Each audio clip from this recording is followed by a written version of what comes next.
Welcome to FinScale, a podcast created by Solen Niederkorn, shedding light on innovation in finance, banking, and insurance.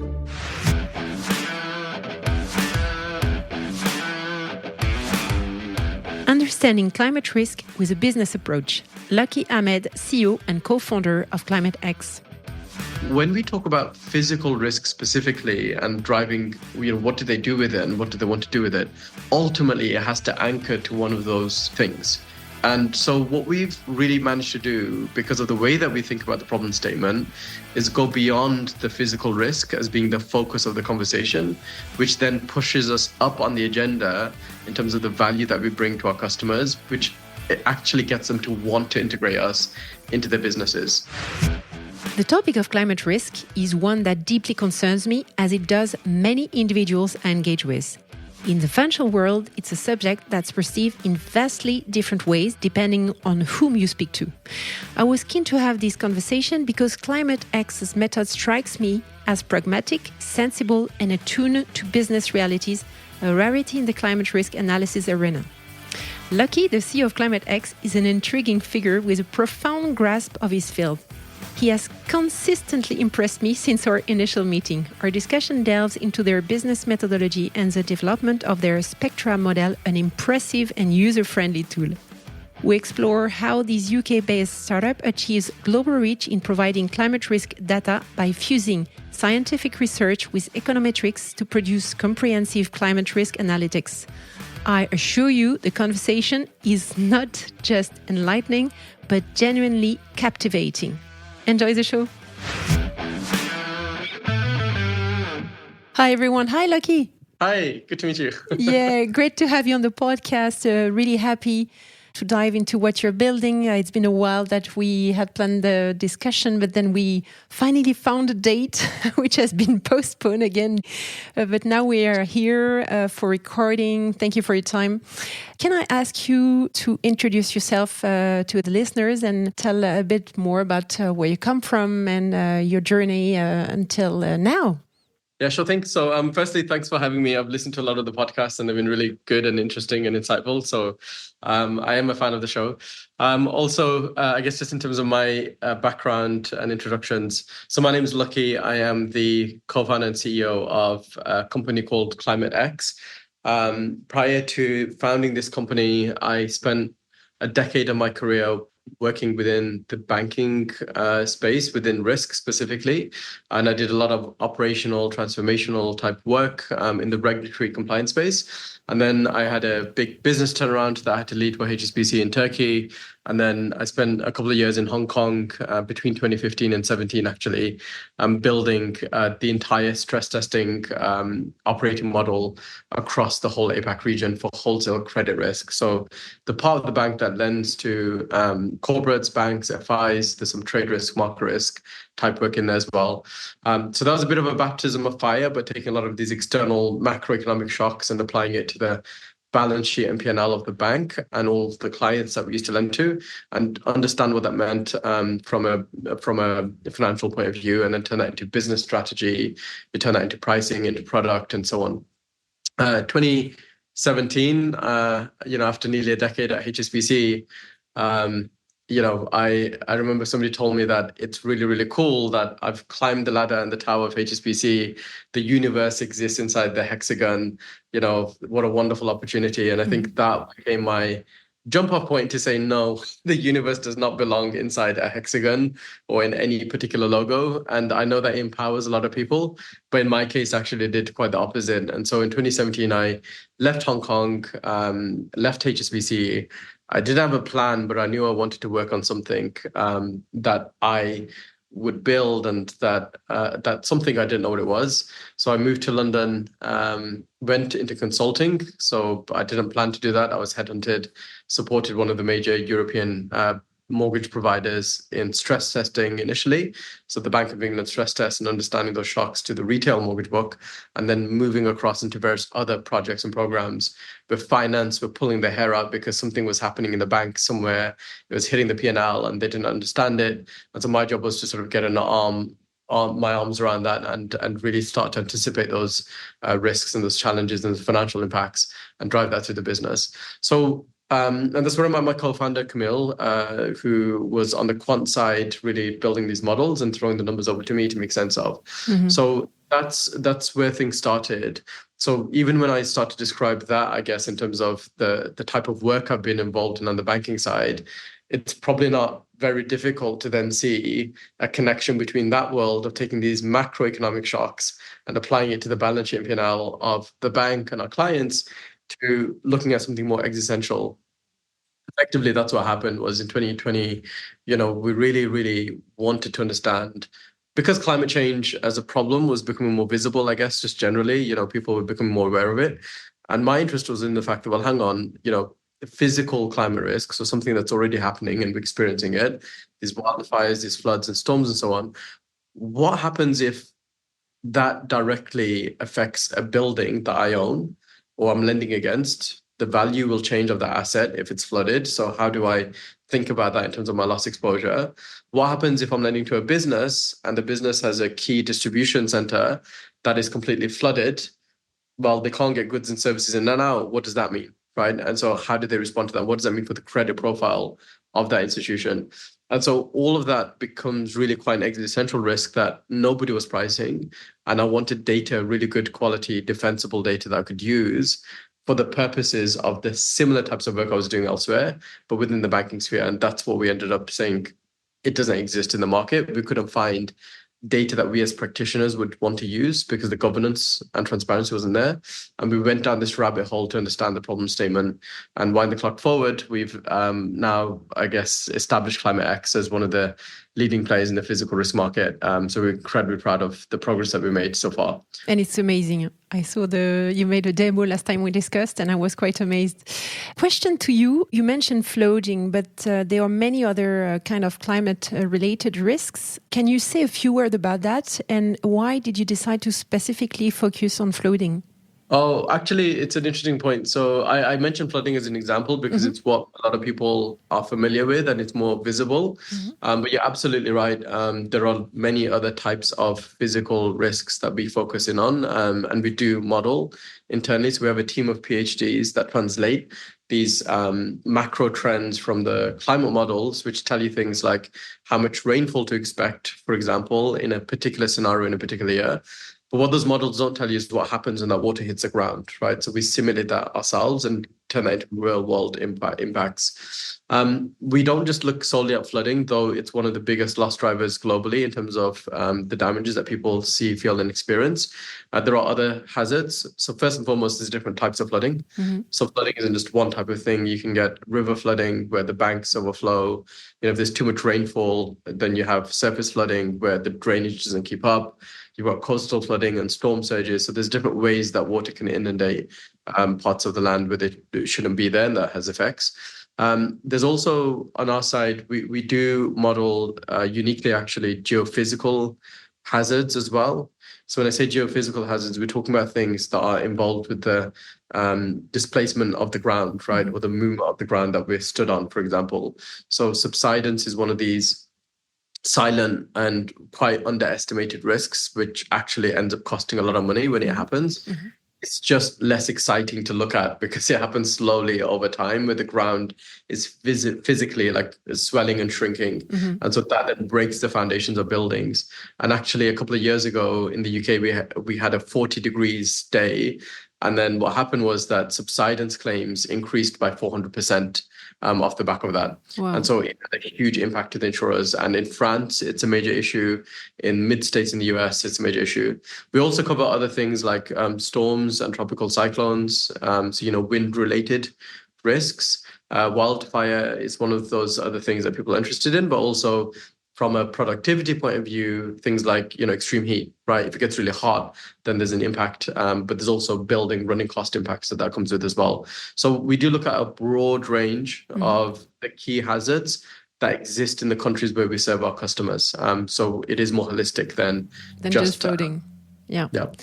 So you serve many kind of organizations, not only financial institutions. And how do currently organizations integrate these risks into their existing business strategy and their risk management frameworks? And do they? Naive question, but do they? It's a really good question because actually the answer is not always yes for people that are exploring and writing about this topic in the annual reports, for example.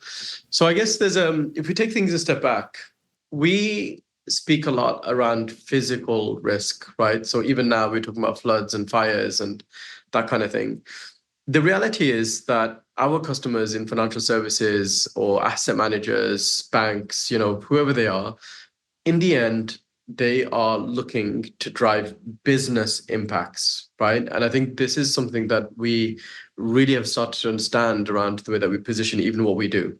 They want to either drive revenues, they want to be more competitive in the market, or they want to cut costs. That's what the CEO is always looking to do, right?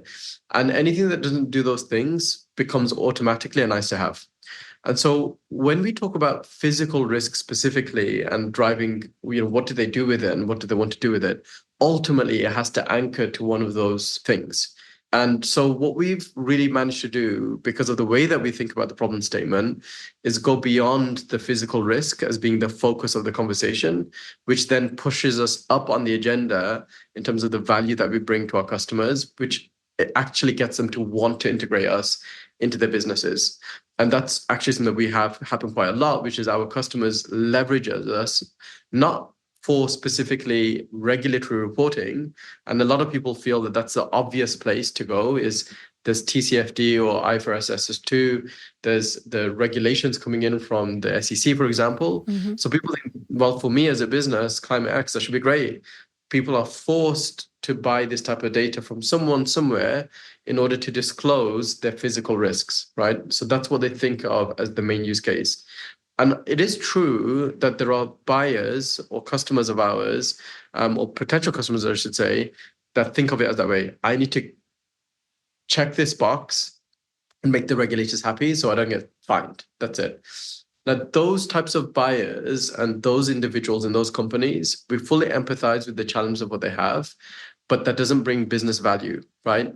What that does for anybody that's ever sold into a bank or an asset manager or any other type of corporate is it creates a cost center, which is I need to put money to this thing. So make it as little as possible, make the problem go away as quickly as possible. And if you can, get someone else to take the blame if something goes wrong later down the line. Mm-hmm. And so it's a race to the bottom because there's no value attributed to that work. It's just a disclosure. That's all it is. And so what we've done is we've said, well, actually, the reason why that happens is because whenever you deal with a bank or an asset manager, everybody else in the market, so peers of ours that are doing similar sounding types of work, they will say, here's your building or buildings, give me the addresses, I'm going to give you the physical risk rating, so a score of some sort that says it's a high risk or a low risk or a medium risk of a fire or a flood. And then what they'll do is that will turn into a nice, pretty looking picture that you can put a chart into your annual report. Mm-hmm. A lot of people, that's the minimum viable standard or the MVP of what they can get away with. And that's what they'll do on the customer side. And it's just to be honest, it's just to check the box of the auditor. Yeah, exactly. That's all it is. And and you can get away with it. And so people do get away with it. And that's what they've been doing. Where things start to get more difficult is how do you take that physical risk? For example, if I'm a mortgage provider, so one of our customers is a major UK mortgage provider, so it's a bank. And what they do is they lend mortgages and therefore they know the addresses where those properties are, right? So we can run that assessment for them and give them risk rating.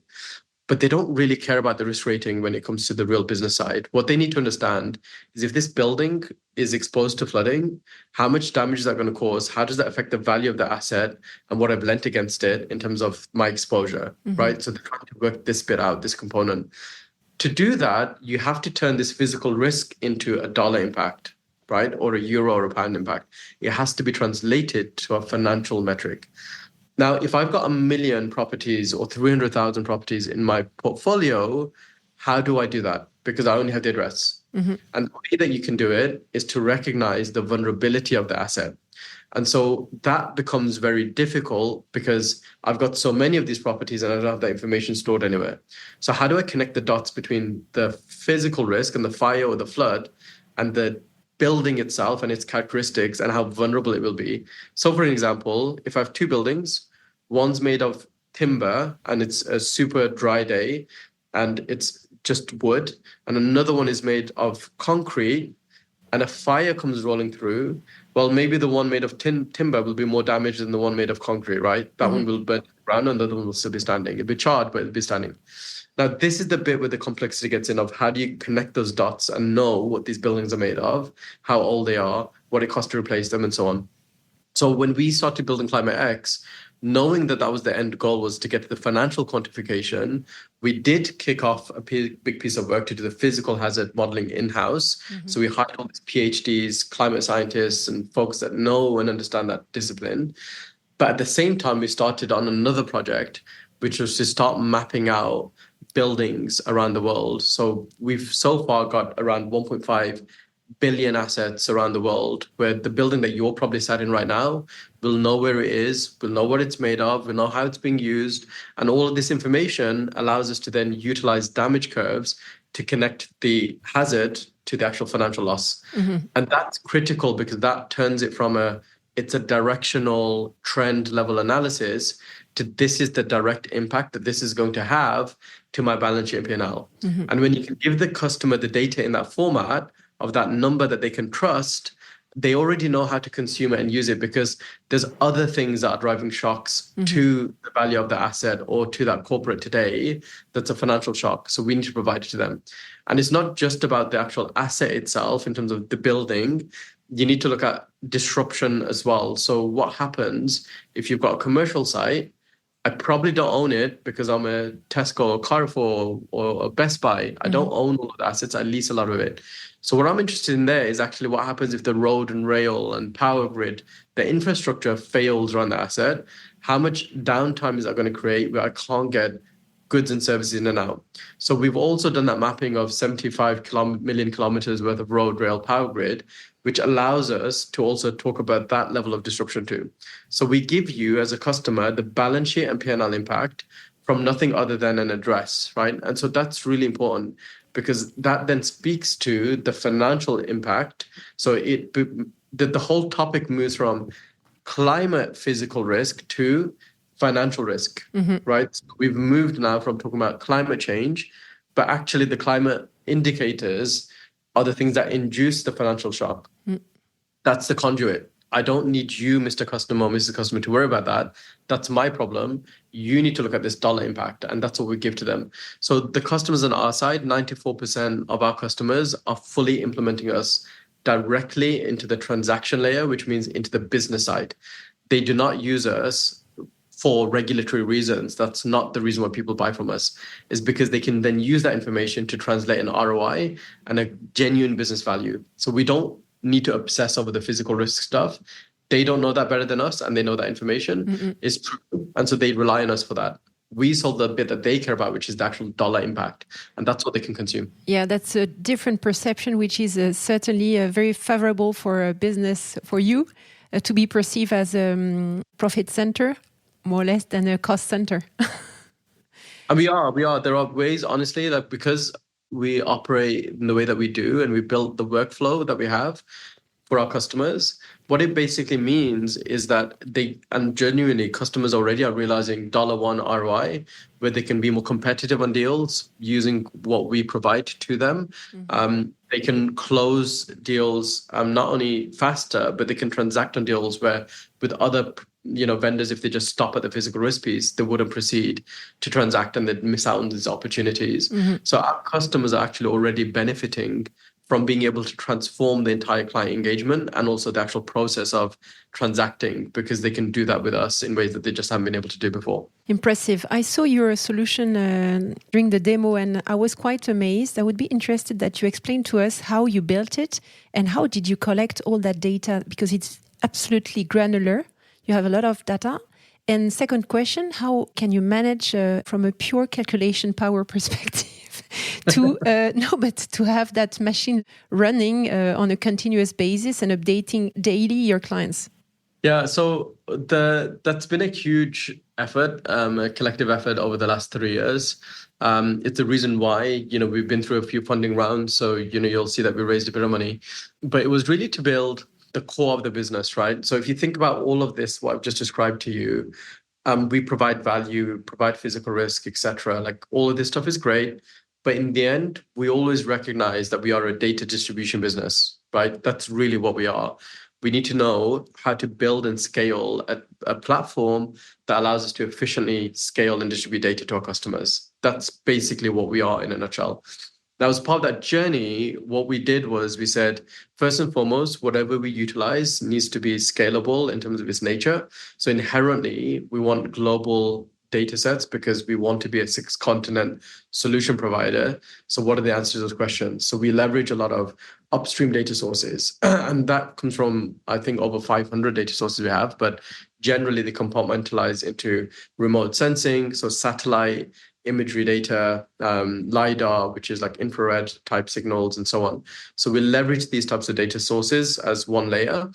We do also look at, and we have standardized more fragmented data sources and unstructured data sets to understand things that are happening underneath the ground. So you can't get everything from a satellite. So there's other ways that we can get that data and use it. But the data only takes you so far in terms of what's out there. We've ran our own models that enable the actual platform itself to quantify and calculate and fill in missing gaps. For example, building ages around the world. It's very difficult to get property age data, but we've built models that assemble and look at different vectors to assume what this building's likely age is, and that model works really well. So we've implemented that. So we've been running all of this in the background to create these data sets. We host everything on the cloud, and we've been working very closely, actually. It's quite public, so AWS.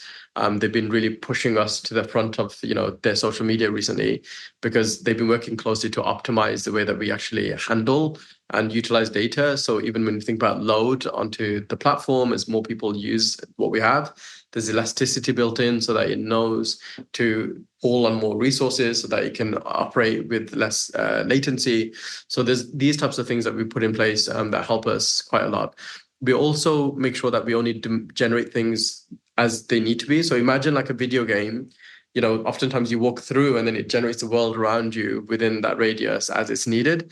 And so we've got similar types of things happening on Spectra, for example, a platform where as you zoom and as you move around the map, then the heat map starts to load dynamically for what's invisible as opposed to everything loading all at once and creating a lot of burden on the actual tech platform itself. So all of these things are helping us massively to optimize. We also make sure that what we provide is relevant to our customers. So we don't want to overwhelm them. So in my backend, we do have 500 trillion, I should say, data points. So it's a huge amount of data that we have. I cannot give my customers 500 trillion data points. They won't know what to do with it. Because I came from the world of banking and I would have been the consumer of this type of data and also working closely with our customers, what we did was we narrowed down to what do you actually care about? What's actually valuable to you of that? And so that gets to the customer as opposed to the whole lot of data. And the final point is that we generate some of these reports on demand as well. So we worked very closely with our customers to understand how this fits within the workflow. And so we put to the front of the stage the things that they want to see because it's genuinely valuable to them, as opposed to creating a fighter jet cockpit that's really complicated. Yeah. So we've taken really smart decisions from day one about scalability, the data set, speed, security, and stability. So those are 4 S's within the tech stack that we leverage. And we've got a great tech leader. So Andrew Elam joined us from Monzo, where he was the chief of staff to the CTO. So he's used to working in places where there's high regulatory burdens and standards for tech, but then also high volumes of data that we'll be processing. So it's been a huge effort. We continue to optimize, and I'm really proud of the efforts that the product tech science team have been putting in to make sure that R&D is really paying off now for our customers. You can be proud. So you have different categories of clients. Can we navigate through them? Can you just give us a bit of flavor of what Spectra looks like? Yeah, absolutely. So I think the simple way to put it in terms from a product point of view versus a client point of view. So on the client side, we are really focused on the place that we know the best because we came from that world. And we think that the impact is going to scale quickly at a global level which is through the financial services markets. Like that's where the action happens, right? They can lever change. That's the power of FS. And so banking is a place where we are very much focused. Asset managers, so we have customers on our book that are GSIB, so these globally systemic important banks. Our customers, we've got major global asset owners and real estate investors and consulting groups. So these are the types of people that we work with that are generally involved on the financial services market. And that's because they're constantly assessing new opportunities to lend, to transact. They're exposed to high value and volume real estate or corporates. So that's my bucket. Now, in terms of the actual product, does that mean that I've got 20 different products for each different type of customer? Not really. And the reason why is because the use cases are basically similar across these spectrums. One is that I'm looking to assess a new transaction or originate a new deal. So that's bucket number one. And bucket number two is I've already got something and I want to assess it, or a portfolio, right? So I own a lot of property, or I've got a mortgage portfolio or a corporate book, I want to assess it. So it's back book versus front book. And the way that we designed Spectra was two things were in mind. One was that we didn't want to go into consulting because we genuinely believe that we can make this consumable in such a way that you don't need to bring in an army of consultants to help you. Mm-hmm. We know that. And so that's what we delivered. And we were incredibly proud that to date, we've never taken any revenue on consulting, and neither do we plan to. So our customers save immediately hundreds of $1,000s if they can go with us versus alternative options. The second point is, in order to avoid the consulting, you need the consumer or the user experience to be great on the platform. So we looked at this and said, how do we simplify this as much as possible in terms of what you as a customer need? So Spectra today, our pitch and our training is simple. If you, Selen, or if your listeners know how to use Google Maps, they are already trained to use Climate X and to use Spectra. Like it's that simple. I can hand you the laptop or username, password, you log in, and it's easy. And because we've done all the hard work on our side to map out all of the buildings data, to map out all of these damage curves, to map out the road rails, etc., it means our customers don't need to worry about providing that information before they can get going. Right, so all the hard work's done. All you need to do is type an address, you get the result, or you drag and drop 100,000 properties in a CSV, and then it just guides you through the process to generate those reports that you want. So it's super simple. I think within 5 minutes, most people are up and running with the platform, and they feel at home. Didn't you think of building an insurance product? Insurance is an interesting market. We haven't specifically gone after insurance for a couple of reasons. The main one is when you think about insurance, a majority of the revenues come from P&C, so property and casualty insurance. These are typically 12-month policies that are underwritten by the insurers, right? And so what they've been using until now has been these catastrophe models, which are great at taking what happened in the past and doing a near-term projection for the future. So they're good for the next 12 months, generally speaking. What's happened, unfortunately, is in places like the US is a great example, states like California and Florida, is these models are now struggling and the gap between the insured and uninsured is growing. And because these models are failing, the insurers are literally withdrawing from those markets, or they're repricing at the 12-month anniversary to such a degree that the property is basically uninsurable. Like nobody's going to cover that fee. Now, what I think a lot of the insurers that we initially spoke to believed was that, while it's a 12-month policy, I will just reprice at the end of the year, and then whatever, I just price in the new future and I'm good. I don't need to worry about the next 5, 10, 15, 20 years. The reality now is that system's not succeeding. It's not working for them. The further you move from it, the less relevant it becomes. And you can't turn a cat model into a physical risk model in the sense of what we have.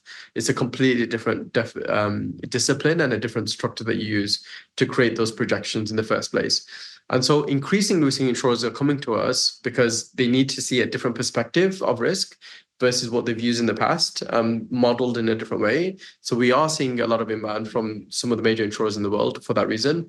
But there's a second part, which is asset managers and banks are using us on the transaction side, which informs today's price of the asset. So the net present value of a property is being informed by data like ours. So even the valuation models that the insurers have versus the rest of the market now, you're starting to go off kilter. The third point is you can only withdraw from markets as a response so many times, because in the end, you will have no business left. And so I think all of these three things are coming together to say the market is starting to move. So we are working with insurers. It's not to say that we don't work with them. There's a lot of, I think, 4 or 5 of the largest insurers in the world are already people that we're in conversation with now. We're trying to really deeply understand what is it that they specifically want, what is the pain point that we're solving for them, what are the real human level problems that they're having, and how do we help them enhance that, but whilst keeping true to our business, right? We're already busy with the banks and asset managers, so we don't need another category, but at the same time, we don't shy away from adding value to them if our services can do that. Interesting. Thank you for clarifying. Can you say a few words about the ECB study that has heightened concern for banks' climate risk exposure? I think we have a lot of bankers and also asset managers listening to us, so that would be worth digging into this. Yeah, so there's been a lot of statements over the years around the ECB and expectations on climate risk as a whole. And generally, it's thematically structured into the transition risk side, which is what are you doing to help us move to a more sustainable future? And how are you funding projects or clients and so on? So around the transition planning. That's been a huge focus and still remains so, to be honest. Like, that's a big part of the problem. When we talk about climate risk, that's important as a vector too. The other side is the physical risk piece, which is what we do. Most banks saw and assumed that the transition risk is the bit that's the today problem, and physical risk, because people think of climate change as decades into the future, they assume that it doesn't affect them today, which isn't true. Like, we're seeing that that's not the reality of the world as we already experience it. Now, where the challenges have come in, I think, with the ECB, and they've done some great work, first and foremost, credit where credit's due, is all the central banks, including the ECBs globally, have been taking a proactive stance on this, recognizing that there's a problem in the horizon that the financial system has a role to play in, right? In the past, if you think about like 08, 09, when we had the global financial crisis, everything that happened since then was in response to the failings of the banking system, right? And so here they've gone and flipped it on its head. And that's also created a bit of a challenge, which is they don't know all of the answers in terms of, nobody knows what the future is going to be. That's where you have multiple potential outcomes. So there's all these different scenarios that we could anchor to, but which one's the right one? Who knows? The second point is, okay, well, I know there's a problem. I can either do nothing and wait for the technology to eventually get there, eventually wait for the banks to catch up and hire the right people, hire the right teams, work this stuff out. Or because we have a literal ticking clock, we got to get moving. And so what happened with not just the ECB, but all of the central banks, they let the horses out of the stable. So they let them bolt and they're starting running now. And their jockeys are left behind. Like, they're not riding the horse now, they're left behind. And then you hang on, what are they doing? And so they've set these initial exercises, so these stress test type exercises, so that they can ask the banks to basically do the homework of, tell me how climate change is going to affect you, right? And transition and physical risk. Here's some scenarios or some assumptions at high level, use them and come back to me. The problem's been that there's so much inconsistency between one bank to the next in terms of how they operate and how they're addressing that statement, how they assume and interpret the exam question, and then what the outputs are that they provide. And usually they don't understand the science side of it well enough to then build really good models or ways to interpret that data into the P&L impact. And so this is where there's a lot of problems immediately that start happening, is the inconsistencies across the industry. So the ECB, along with other central banks, are trying to get some standards or definitions into place.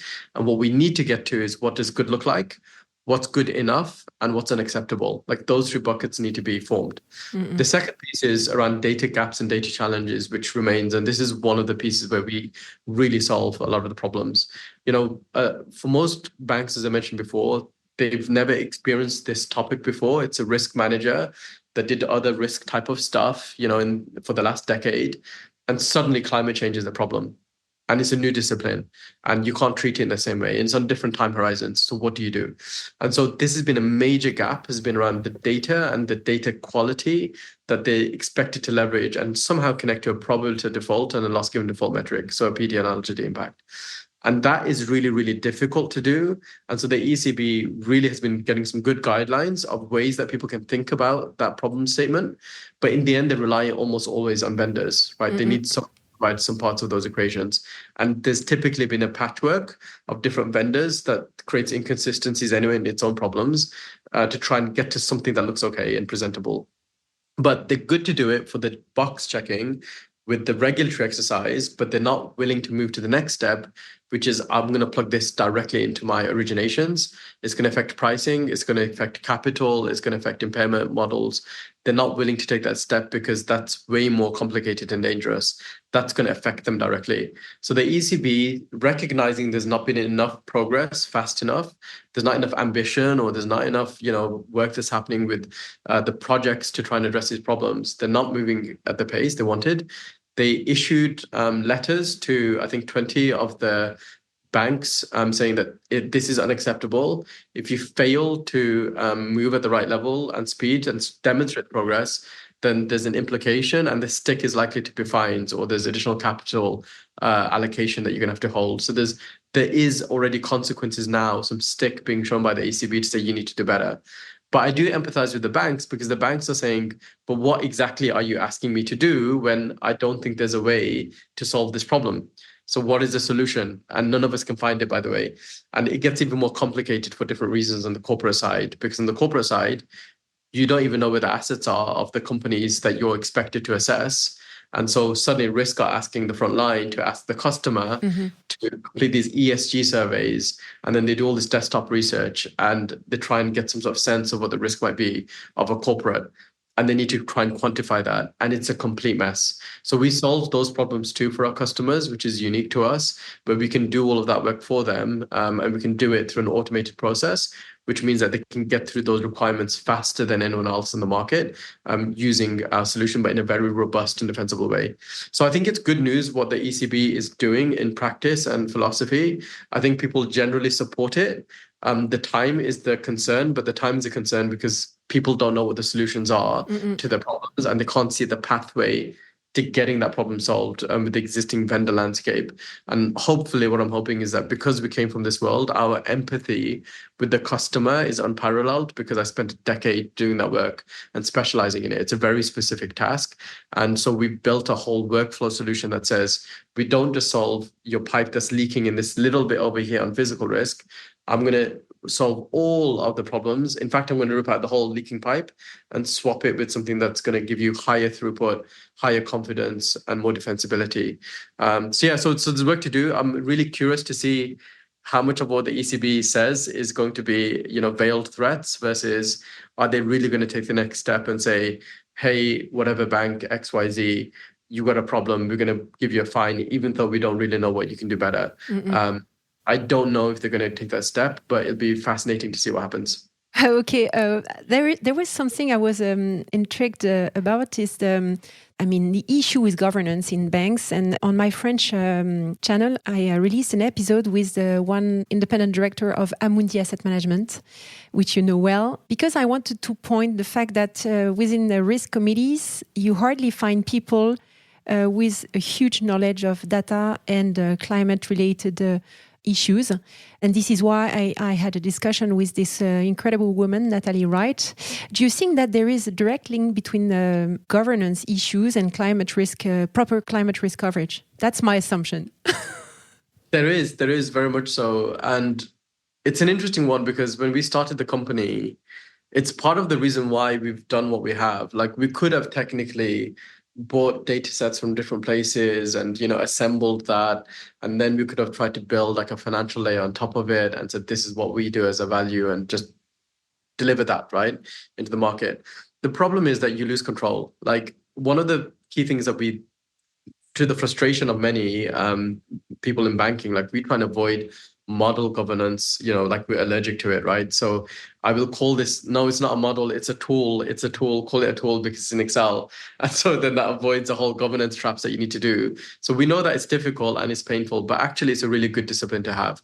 And so we implemented from day one model risk management standards that the PRA has for its banks and its supervised entities into our company. And that's a huge burden that we've taken on board, and it changes the way that we operate as a business, because it means fundamentally, one, we need to have complete control of our data lineage, and I need to understand what's going on each step of the way. So that was already like there's more time that we're trading in terms of speed to just deliver, because we want to document things and make sure that it's properly captured. The second thing is that we have a full database and inventory of all of our models that we're leveraging, so that we understand how those models have been built, what are the limitations of those models, what assumptions have we wrapped around some of those limitations, what are the data sources, what are the problems with those, so we've got like a really good model inventory that tells us a lot about each of those models and how they're being leveraged and how we've created them, and then what are the types of outputs they're providing, and how do we have any form of confidence in the output. So that's where you start to get into the validation piece, right, and start to quantify some of those results from the testing that we've done. And so the way that I try and simplify this for people is, ultimately what we say to our customers, and I think they really appreciate this, because I used to literally write this stuff up, right? And we'd sit there in the model calibration meetings with the approvals teams and fight with, somebody over there in the audit. And we used to do that work, but in the end, it ended up in a particular format that the banks are used to. And so we say to our customers that we will give you that book, that piece of paper with those headings that you're used to seeing, and we're going to hand it all over to you at the right level of detail, because you don't want a 10,000 page dossier that's got everything in it. You need it communicated in the right way. And so that all exists within Climate X. So we say to our customers, look, because we own everything that we do, we can tell you, number one, here's the ingredients list.